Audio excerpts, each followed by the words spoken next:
এবং 12 ঘন্টার মধ্যে আসল যে খুনি তাকে জেরা করে, তার এভিডেন্স পেয়ে তাকে জেরা করে 12 ঘন্টার মধ্যে তাকে অ্যারেস্ট করা হয়েছে। কিন্তু মনে রাখবেন, কলকাতা পুলিশের যে টিমকে আমরা কাজে লাগিয়েছিলাম তারা one of the best team in the world. আমাদের রাজ্যের পুলিশ মন্ত্রী যে এত বড় গোয়েন্দা জানতামই না। পরিষ্কার বলেই দিলেন, আমরা আসল অপরাধীকে ধরে ফেলেছি। অর্থাৎ ওই সিভিক পুলিশ সঞ্জয় রায় আসল অপরাধী আজকে ঘোষণা করে দিলেন বাংলার মুখ্যমন্ত্রী মমতা বন্দ্যোপাধ্যায়। এর আগেও বিভিন্ন কেসে আপনারা দেখেছেন তিনি তদন্ত শেষ হওয়ার আগেই রায় দিয়ে দিয়েছেন। এবারেও তার ব্যতিক্রম হলো না এবং তিনি কলকাতা পুলিশকে এই পৃথিবীর শ্রেষ্ঠ পুলিশ বলে বর্ণনা করে দিলেন। আর কত মিথ্যা শুনবে ম্যাডাম এই বাংলার মানুষ। হ্যাঁ, কলকাতা পুলিশ শ্রেষ্ঠ, কোনো সন্দেহ নেই। কলকাতা পুলিশ এবং তার অফিসার যারা আছেন অত্যন্ত এফিসিয়েন্ট, সৎ অফিসারও কিছু আসেন। তারা যে কোনো মামলার তদন্ত খুব তাড়াতাড়ি একেবারে চুটকি বাজিয়ে সমাধান করেন, আমরা জানি।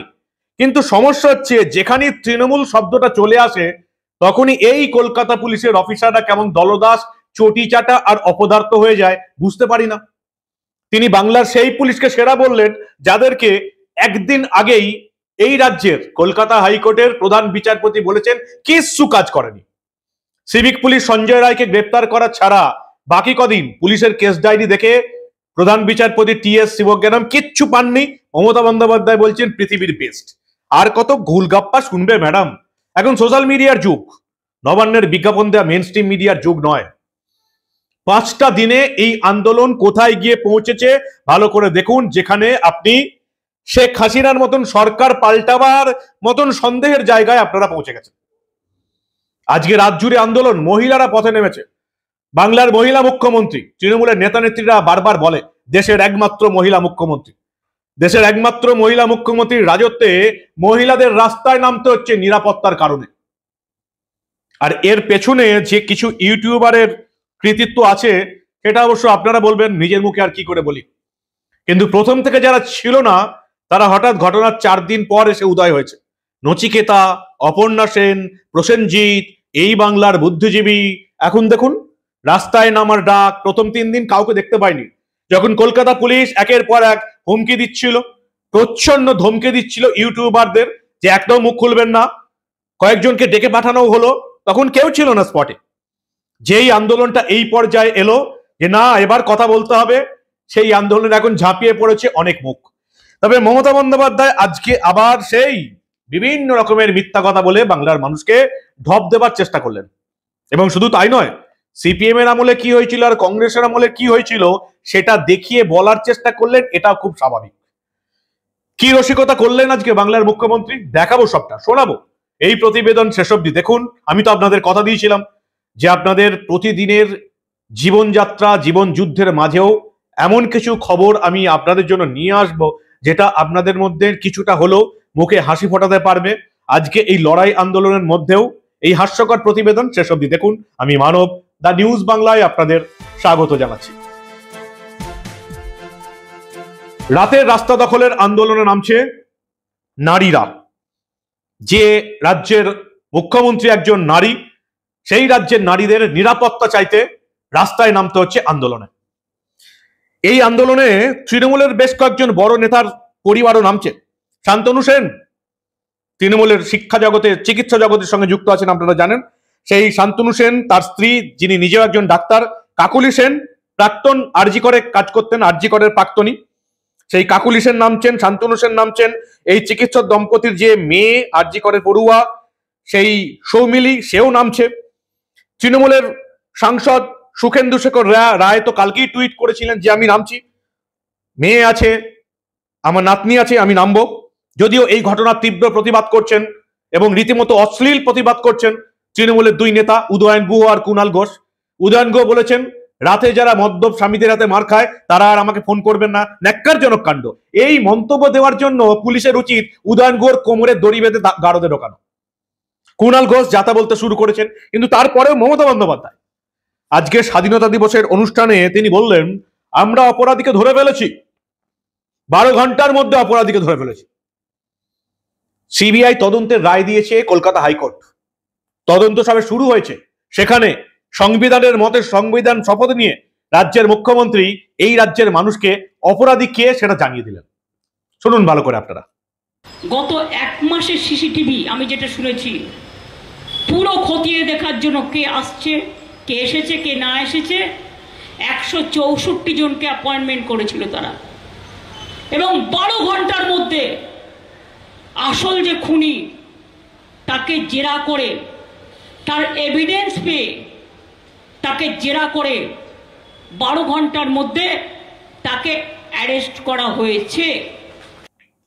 মমতা বন্দ্যোপাধ্যায় আরো বলছেন, বাংলাদেশের শেখ হাসিনার মতন আমাকেও সরাবার চেষ্টা করছেন। সিপিএম এবং বিজেপি রাজনীতি করছে। বাংলাদেশে একটা ঘটনা ঘটে গিয়েছে, অনেকে ভাবছেন বাংলাদেশের ঘটনা টেনে এনে এখানেও ক্ষমতা দখল করবেন। সেসব হবে না। মমতা বন্দ্যোপাধ্যায় ভয় পেয়ে গেছেন। তিনি বাংলাদেশের শেখ হাসিনা সরকারের সঙ্গে নিজের তুলনা করেই ফেললেন। ঠিক কি বললেন আপনারা নিজের চোখে দেখুন। আমার জীবনের প্রথম দিন থেকে আমি আন্দোলনের সাথে যুক্ত এবং আমি জানি কোনটা সঠিক আন্দোলন আর কোনটা বেঠিক আন্দোলন। তার মানেটা কি? আপনারা কি চান না যে আসল দোষী শাস্তি পাক? আপনারা কি চান না আসল কালপিট ধরা পড়ুক? আপনারা কি মনে করেন যে আমরা ছায়ে মুখ ঢেকে আছি না কাগজে মুখ ঢেকে বসে আছি? আমরা আপনাদের চলাচল লক্ষ্য করছি, আপনাদের বলাবল লক্ষ্য করছি, সোশ্যাল নেটেতে যা পাচ্ছেন, যার নামে ইচ্ছে অকথা কুকথা বলছেন, সবটাই মিথ্যে। আমি আপনাদের বলবো 1% যদি ঠিক হয়, 99% অসত্য কথা, কুকথা, অকথা, মিথ্যা, কুৎসা, অপপ্রচারের ঢেউ করছেন। তার কারণ বাংলায় শান্তি থাক এটা আপনারা চান না, বাংলা মা ভালো থাক এটা আপনারা চান না, বাংলার বদনাম করতে চান আপনারা সারা পৃথিবী জুড়ে। তাই আপনারা এই রাজনীতি করছেন। বাংলা একটা প্রবাদ আছে জানেন তো, যে বেশি বকে সে বাজে বকে, এবং বেশি বকলে আসল সত্যটা কখনো বেরিয়ে চলে আসে। আমি যেটা গত 3 দিন ধরে আপনাদের বলছিলাম না, যে কিভাবে মমতা বন্দ্যোপাধ্যায়ের পুলিশ আর এবং এই আরজি করের হাসপাতালের কর্তৃপক্ষ যত তাড়াতাড়ি সম্ভব তত তাড়াতাড়ি এই অত্যাচারিত নির্মম মৃত্যু যার হলো, হত্যা যার হলো, সেই ডাক্তারের ডেড বডি পুড়িয়ে দিল। মমতা বন্দ্যোপাধ্যায় আজকে স্বীকার করে নিলেন কিভাবে একেবারে পুলিশ প্রহরায় যত তাড়াতাড়ি সম্ভব এই মহিলা ডাক্তারের ডেড বডি পোড়ানোর ব্যবস্থা করলো রাজ্য প্রশাসন। শুনুন মমতা বন্দ্যোপাধ্যায় কি বলছে। 4 দিন ধরে আমি যেটা বলে এসেছি, 5 দিন পর মমতা বন্দ্যোপাধ্যায় সেটাই স্বীকার করে নিলেন। আপনারা বুঝতে পারবেন কি আসল ঘটনা? দেখুন আপনারা।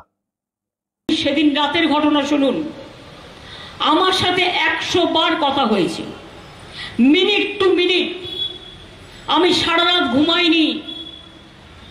আমার সাথে পুলিশ কমিশনার রাত 2টো পর্যন্ত কথা বলেছেন। এমনকি তার ডেড বডি যতক্ষণ ক্রিমেশন না হয়েছে পুলিশ এসকর্ট করে ডেড বডি নিয়ে গেছে এবং সারা রাত জেগে। মমতা বন্দ্যোপাধ্যায় আজকে বলছেন যারা আন্দোলন করছেন অধিকাংশই ছাত্রছাত্রী নন, রাজনৈতিক দল সিপিএম এবং বিজেপি এটা পরিকল্পিতভাবে করার চেষ্টা করছে।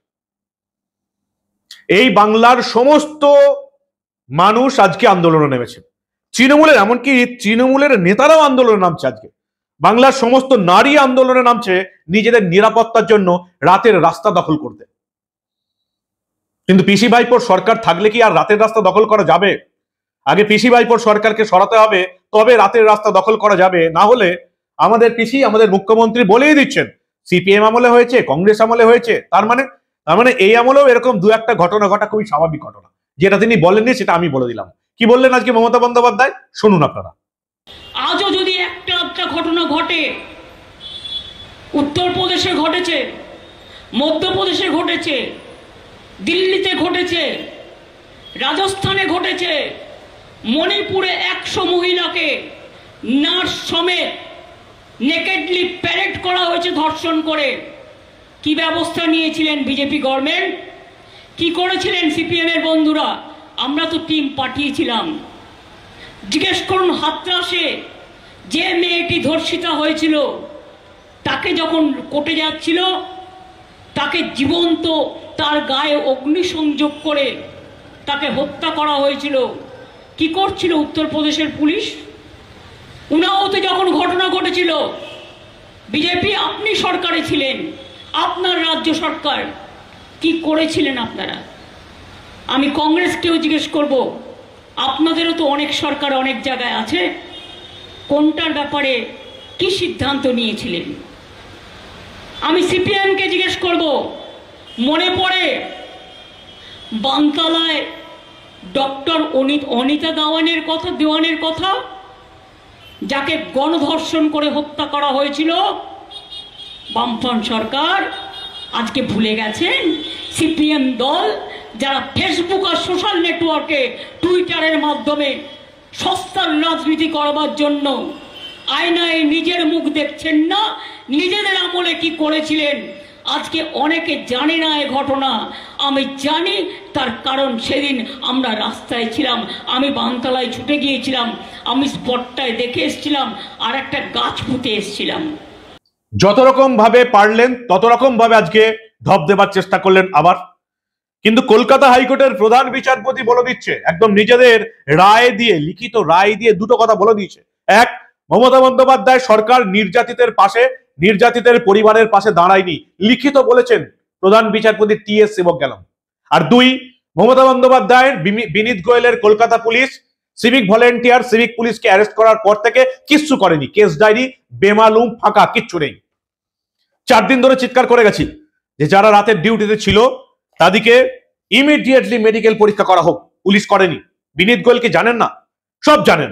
জেনে বুঝে এই কেসটাকে ধামাচাপা দেওয়ার চেষ্টা করেছেন। সেই রাজ্যের মুখ্যমন্ত্রী আজকে বলছেন আসল অপরাধী ধরা পড়ে গেছে। মানে সঞ্জয় রায়, এই সিভিক পুলিশ, তাকেই আসল অপরাধী বলে দাগিয়ে দিলেন রাজ্যের মুখ্যমন্ত্রী মমতা বন্দ্যোপাধ্যায়, বিচার শেষ হবার আগেই। এই হচ্ছে আমাদের রাজ্যের মুখ্যমন্ত্রী, বাংলার যে মেয়েকে আপনারা বেছে নিয়েছেন।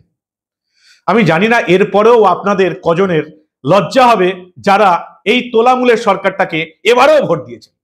কি বলেন আপনারা? চেপে রাখতে দেব না আমরা? 3-4 দিন পরে যারা এখন উদয় হলো এই লড়াইয়ে, তারাও জানে না যে একেবারে শুক্রবারের সকাল থেকে আমরা এই ঘটনার পেছনে পড়ে আছি।